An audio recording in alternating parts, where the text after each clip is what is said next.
Don't cast. You don't cast, you don't cast. Okay? This deal, you don't cast.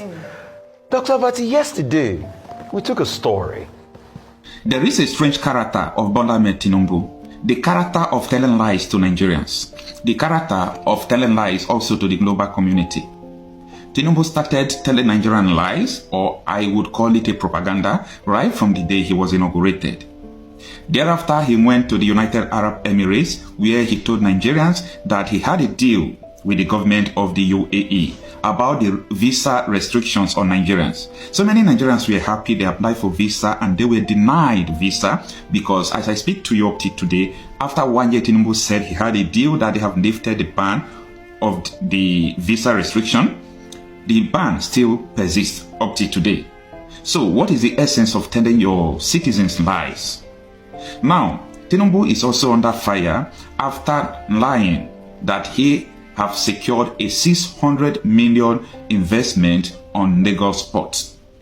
He's under fire because when the said person, the author, who is supposed to come to invest in Nigeria that had meeting with Tinubu, denied that the meeting they had is not all about investment, that they never had a deal to come and invest $600 million on Nigerian seaport.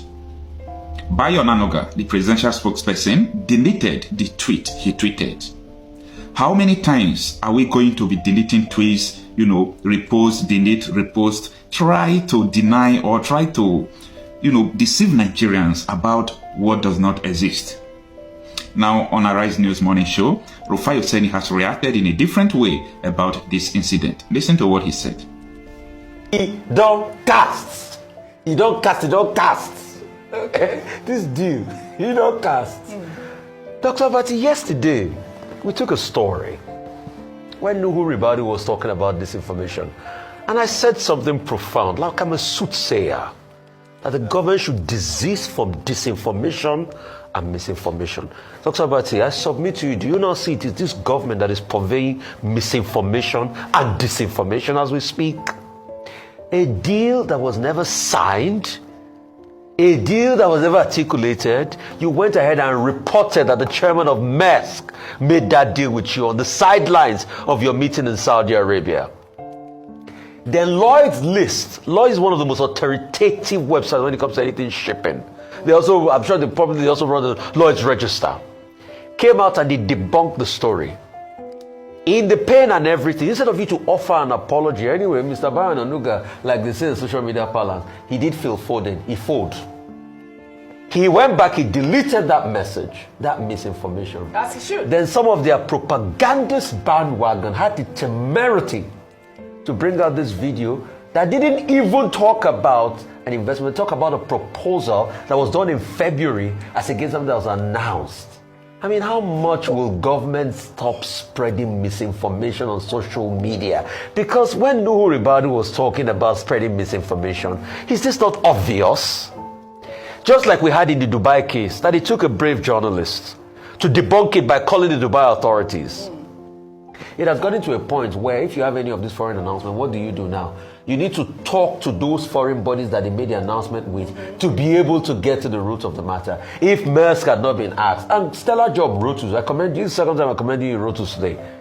Rotus had to go ahead and send a message, say they can't comment on any investment. If it was something they were happy about, they were going to comment on it. So it speaks volumes of what we should do, and let us do it, right? We can't keep doing this and spreading misinformation. Okay, I'll be very brief. You see, there's something they call test of English as a foreign language. I know that. TOEFL. Yes. So English language is a very tricky thing for people for whom English is not their first language. That's my first point. Now, Ajuri said the Nigerian government secured, right? It probably, in its mind, doesn't mean that a deal has been struck. Mr. Onanuga, in the tweet that he deleted, said plans to invest. Like a proposal, yes. Right? So Mr. Onanuga, when there was this pushback, deleted the tweet. And I think also he went on television to say, he didn't say they have said they will invest, but that they plan to invest. Now, Maersk, in their own statement, said, we'll continue to dialogue with the Nigerian government, we're committed. We've been doing business in Nigeria for a very long time, and the ongoing dialogue with the Nigerian government is in order, but no deal has been signed. Obviously, if a deal was signed, we will have seen the ceremony. Yes. Now, to the basic issues. That article by one Richard Mead on the Lloyd's list, I went through it. Yes. Yes, he said Maersk did not say that any deal was signed, but he also provided an explanation that Maersk, the Danish shipping giant, that they are going to have announce their quarterly earnings, first quarter earnings, on Thursday. And of course, that would generate the interest of investors and all that. And that one of the reasons is that they don't want to run foul of any regulatory issues. So how do you go and tell your investors that you have already promised or you have committed yourself to a $600 million package in Nigeria? Yes, of course, at that meeting, questions will be asked. Investors will ask questions. So he provided that alternative explanation. And then in some of the things you read, their share price, their stock equity was affected. It dropped by 4%. So there are regulatory issues here. There are, business considerations here. But the more important part of it is that those who issue statements on the part of government should not be over-enthusiastic. Each time President Tinubu travels, our people are always very eager to come out and say, we have secured this amount, we have secured that amount. So I think there's also something about the use of English language here. Why not just say it as it is and say there was a dialogue, there is but to go ahead and say a deal has been secured. No, they will say no, it didn't happen. Secure, yes. I have told you that it's about English. I want to assume that if you have the position as a spokesperson of the president, your use of English should be almost at 100%, should be excellent. If we gave you TOEFL to pass, there should be not. I think it's a disservice to a jury to say that he doesn't speak English. You're very terrible. What you just do that? You're a terrible person. Rufai, hold on. Rufai, hold on. My main issue. English language He has said it now, Rufai. The